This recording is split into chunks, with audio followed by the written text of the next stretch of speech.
ధనుస్సు రాశి వారికి ప్రధానంగా ఆరోగ్య సమస్యలు పోతాయి.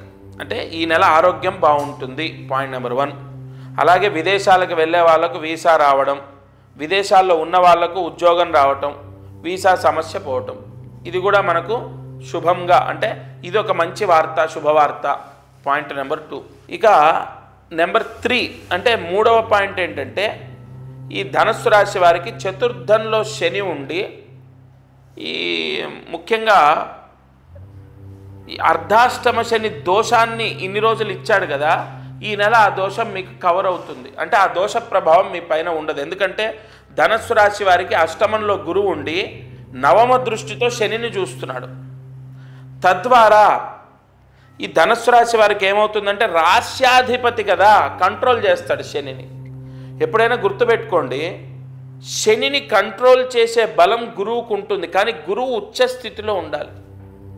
శని చాలా మొండి గ్రహం, అంటే చాలా మొండితనాన్ని పొంది ఉన్నటువంటి గ్రహము శని భగవానుడు. మరి ఆ మొండిని సైతం జయించే శక్తి ఉండాలంటే ఆపోజిట్ ఆ గ్రహానికి అపారమైన బలం ఉండాలి. ఆ అపారమైన బలము గురువు ఈ నెల ప్రసాదిస్తున్నాడు మీకు. శని అర్ధాష్టమ శని ఎఫెక్ట్ తగ్గుతుంది, ఆరోగ్య సమస్యలు తగ్గుతాయి. అలాగే మనం అనుకున్నట్టు వీసాలు రావడము, విదేశాల్లో ఉన్న వాళ్ళకు కూడా ఏదైనా మార్గం కనపడడం, జాబ్ రావడం, ఉపశమనాన్ని పొందడం, అనారోగ్య సమస్యలు తగ్గడం, చదువు కూడా కొంత మార్పు వస్తుంది. చెప్పిన మాట వినకపోయినా, మొండిగా ఉన్నా తప్పకుండా చదువులో మార్పు వస్తుంది. ముఖ్యంగా కొన్ని ఇన్సిడెంట్స్ ద్వారా చెడు అలవాట్లని విడిచిపెడతారు ధనుస్సు రాశి వారు. అయితే వ్యయంలో ఇక్కడ కుజుడు బుధుడు ఉండడం, లాభంలో శుక్రుడు రవి ఉండడం పెద్ద దోషం. అయితే దాని ఎఫెక్ట్ ఏమిటంటే, ఈ లాభస్థానంలో లాభాధిపతి ఉండి మరి రవి నీచలో ఉండడం వల్ల అనుకున్నంత ఆదాయం రాకపోవడం, అలాగే లోన్లు పెట్టుకున్నప్పుడు ఆ లోన్లు రిజెక్ట్ అవ్వడం, అలాగే రావాల్సిన డబ్బు అసలు ఒక్క రూపాయి కూడా రాకపోవడం మిమ్మల్ని బాధింపజేస్తుంది. సరేనండి, స్థలమో ఇల్లు అమ్ముకుందాం, అమ్మి మేము అన్ని అప్పులు తీర్చేద్దామంటే అవి అమ్ముడు పోక, మీరు చెప్పిన రేటు రాక మీరు ఇబ్బంది పడతారు. ముఖ్యంగా ఆర్థిక పరంగా అనుకూలత కొంత తక్కువ ఉంటుంది. ఈ ధనుస్సు రాశి వారికి అన్నీ బాగున్నాయి, ఆర్థిక సమస్యలు మాత్రం అలాగే ఉంటాయి. ఈ నెలలో కొంత డబ్బు చేతికి రాక, డబ్బు సరిపోక ధనుస్సు రాశి వారు కొన్ని ఇబ్బందులు ఎదుర్కొంటారు.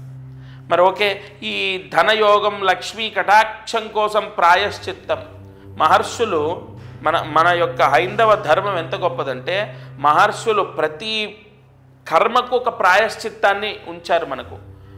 ఈ నెల నవంబర్లో ధనుస్సు రాశి వారు ప్రతిరోజు గుర్తుపెట్టుకోండి, ఇది తప్పకుండా ఈ పారాయణ చేసుకోవడం విశేషం. ప్రతిరోజు అన్నపూర్ణాదేవి యొక్క అష్టోత్తరాన్ని పారాయణ చేయాలి లేదా వినాలి. అన్నపూర్ణాదేవి అష్టోత్తరాన్ని పారాయణ చేసిన విన్న లక్ష్మీ కటాక్షం. అలాగే దగ్గరలో ఉన్న అమ్మవారి దేవాలయంలో 1 కేజీ కందిపప్పు దానం చేయాలి. అక్కడ అర్చకులకు 1 కేజీ కందిపప్పు దానం చేయండి. ధనుస్సు రాశి వారి 2 పరిహారాలు ఆచరిస్తే సంపూర్ణ దైవ అనుగ్రహం చేత, ఆ దేవీ కటాక్షం చేత ఈ రావాల్సిన డబ్బు రావటం కానీ, ధనయోగం కానీ ధనుస్సు రాశి వారికి సంభవిస్తుంది.